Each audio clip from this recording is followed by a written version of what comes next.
Welcome back to a closer look. In case you haven't noticed, it's cold outside. Not only is it smart to prepare yourself for the cold weather, but it's a good idea to make sure your vehicle is ready as well. Here to give us some tips on doing just that is John Ader, Fleet Maintenance Superintendent with the City's Central Fleet. Welcome to the show. Good morning. And Thank you. It is cold outside. We have a little fireplace going in here. Tell me, why is it important to prepare your vehicle for the cold months? Well, I mean, it's important to maintain your vehicle year-round, obviously. But when we hit the winter time, we get some unique situations that come up. Breaking down in the middle of the spring isn't such a big deal. Right. It's warm out. There's not a lot of issues going on. In the winter time, you want to make sure your car is 100% serviced. Avoid those issues completely. Biggest issues are overheating because your cooling system actually freezes, which sounds a little bit odd, but unfortunately, it's the way it works. So what steps should someone take prior to the cold weather just to make sure that your car is ready when it really does get into those low temperatures? If you maintain your car like you should, there's not a whole lot that you have to do different.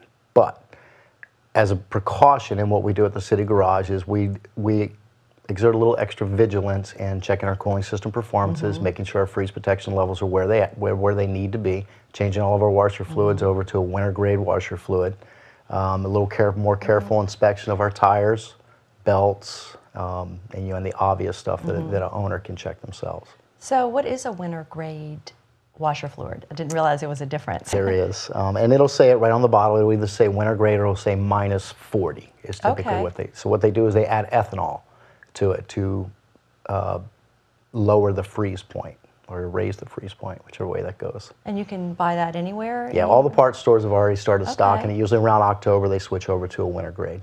So what items should someone keep in their emergency car kit? You mentioned like if it's springtime and something happens to your vehicle, it's not as serious because of weather conditions, but in the wintertime, what should someone have in an emergency kit? The most important things to keep in your car are some warm and dry clothes. So we always recommend that people keep a jacket or a sweatshirt, keep dry socks, because you never know it's going to be a cold, rainy night and you get a flat tire, you get out, your feet get wet, it's not something you want.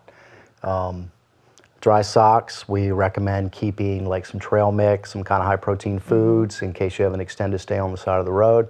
Water is always good to have. If you have the room, keep a spare blanket in it.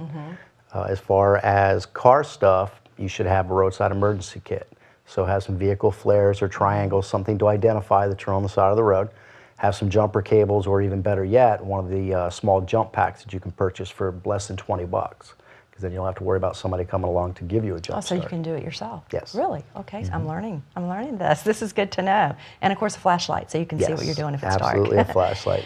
Now you mentioned the washer fluid, we talked about that. So when should somebody make that switch? It's going to depend on region. Around here, we recommend people start doing it around October time frame. Really? Because it can get cold, and it has, absolutely. This past October was very, very chilly. So what maintenance check and services should you have done to prepare for the winter now? Like oil change, is that something that would be beneficial, or just mostly your fluids? Or An oil change isn't really necessary prior to the winter. Modern cars run a multi-viscosity oil. The same oil is good year-round, so there's no reason to run off and change the oil if you've had it done recently. We always tell people to follow manufacturer's recommendations. If you're within a recent window of having a service done, then you probably don't need to worry about it. If you're close, if you're, say, within 1,000 miles, then yeah, it's probably a good idea to go ahead and get it serviced. what about your battery? Battery testing, we absolutely recommend that you get that checked. It's much harder to start a cold engine than it is to start a warm engine, so the battery's going to have to work a lot harder. Plus, it's in a cold environment, so it's not going to perform as well anyway. There's plenty of parts stores out there that will check your battery and charging system for free. Yes, I've gone and had them. They'll change it too Yes, if they will. you get a new one as well. So what about tires? Tires should be something that is every operator's concern at all times, but even more so in the winter time. So taking a look at your tire tread depth, there's a couple different ways that can be checked.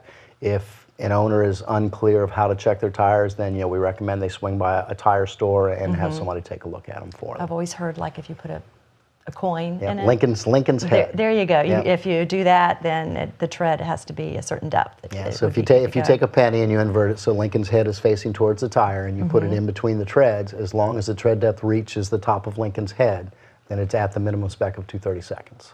And in the wintertime, I guess, say if you get a little bit of ice, or that traction is going to make a big difference. Yes.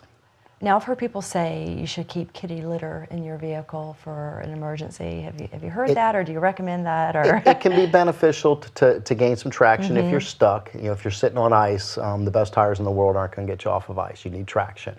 So keeping kitty litter, throwing it underneath the tires to get you propelled forward, get that forward momentum moving, can be beneficial, yes. Now, I don't think many people have chains around here, you know, but we have seen significant snow, definitely, in this area. So around here, chains just probably are definitely not recommended, I would imagine. You know, I'm not an advocate of tire chains. Yeah. The only thing I can say is check your owner's manual, because most of them will deter you from using tire chains on the vehicle. And of course, we always encourage people, do not get on the road unless you absolutely have to, and that cannot be said enough, because there are vehicles that are out trying to keep the road safe. So what about like city vehicles? What do you guys do to prepare them for the seasons? Usually starting around October, when we start bringing them in for their PM checks, we're a little bit extra vigilant on checking the cooling system performance, checking the drive belts to make sure they're not starting to get dry or crack, because that'll harden in the colder weather and have a bigger chance of breaking. We swap all our washer fluids over to something with, you know, -40 protection levels, and we take a look at the car the same as we do any other time. Any tips for de-icing your windshield or your locks? Yeah, there's plenty of commercially available products, de-icers that you can stick in the lock and just press, kind of like an old butane can. Those work pretty well. They even have ones for your windshield now that's a larger can with an ice scraper on it that will quickly de-ice it. The important thing with those is not to keep them in the car. Right, okay. Because if you can't get into the car, you can't get to the de-icer, so you need to keep it someplace else. Yeah, I've also heard of some homemade things like rubbing alcohol and a spray bottle. And Yeah, you can take a spray bottle and mix it 2/3 water, 1/3 isopropyl alcohol. Spray your windshield down with that in the morning, and it will more rapidly get the ice off of it. Well, these are all wonderful tips, and some of them I'm actually going to do pretty soon, so I appreciate it. Thank you so much for joining us. No problem. We have to take a quick break, but up next, find out how you can help the homeless in your community. Please stay with us.